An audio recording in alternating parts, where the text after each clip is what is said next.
very special dish ang aming ihahain sa inyo. Requested from the very special and lovable person na di nating pwedeng tanggihan. Tama ba, Rico Boy? Hindi natin pwedeng tanggihan. Tanggihan yan. Correct ka dyan, Chef Boy. Kaya ano pang hinihintay natin? Let's watch this! Hello, Chef Boy!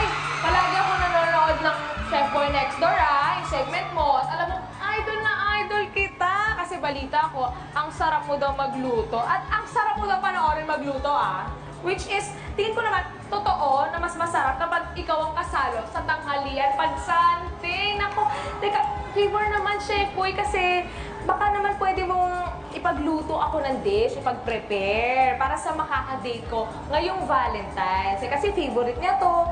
Tsaka gusto ko sana na ikaw prepare para special din. Pero ito na, ako na yung namili ng ingredients para hindi ka na mag-abala, di ba? Ito na, pinamili ko na yung mga ingredients, lulutuin mo na lang.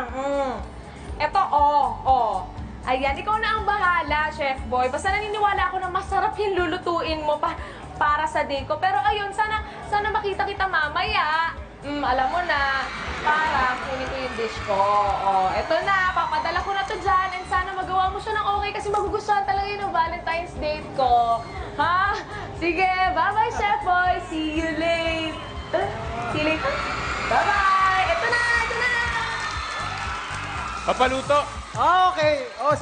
Hindi niyo makakalimutan ng date niya yan mamaya. Kilala ko yung date niyan mamaya Very special and unforgettable. Eto, nasa akin na yung basket for today Kailangan pag-usayan natin to, Chef. Okay, Rico Boy, sige. Talaga na, huwag na natin Chef, patagalin to. pag-usayan natin to!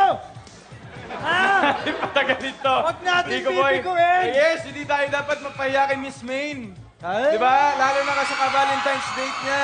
Para maging perfect ang B-date natin, dapat perfect ang dish filled with love and passion. Dahil hula ko lang, Chef Boy, baka lang Today, ang first ever Valentine's date nila Miss Maine.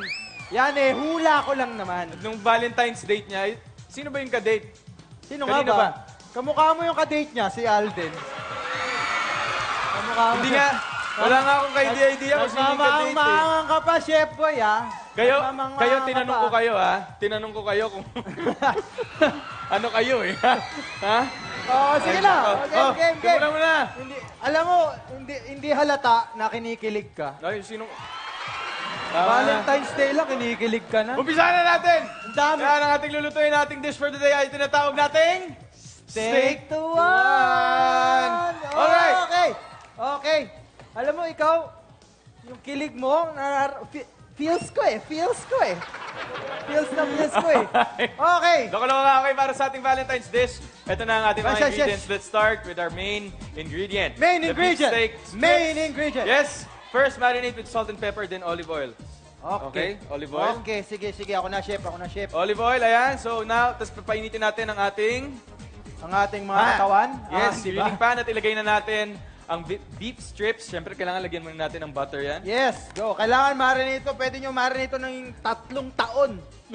Para masarap na Okay, lagyan natin ng garlic muna. And, okay, pwede na natin ilagay ang ating mga beef strips. Let's grill for about 3 to 4 minutes on both sides. Yes, Okay? kailangan. Siyempre, pwede mo na ilagay ang ibang ingredients. Kaya ng garlic, pampalasa yan, di ba? Perfect. Sarap na ating Yes, main dish. oo, Samahan na natin na siyempre. yan. Tapos lalagyan mo na yung mga gulay-gulay. Yes.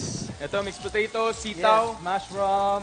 string beans. Siyempre, finale to. At siyempre, mas perfect yan kapag sinamahan natin ng mashed potato with mushroom. Yes, yung mashed Rico potato, Boy. hiwalay na serving yan. Hiwalay syempre. na natin Okay, yan. Anyway, eto na ko, napakasarap. Eto na, ilalabas Ganun na natin. Ganun- Ay! Ay! Yung kawali naging plato!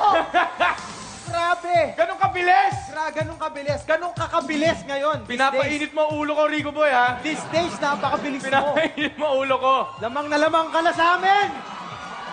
Okay.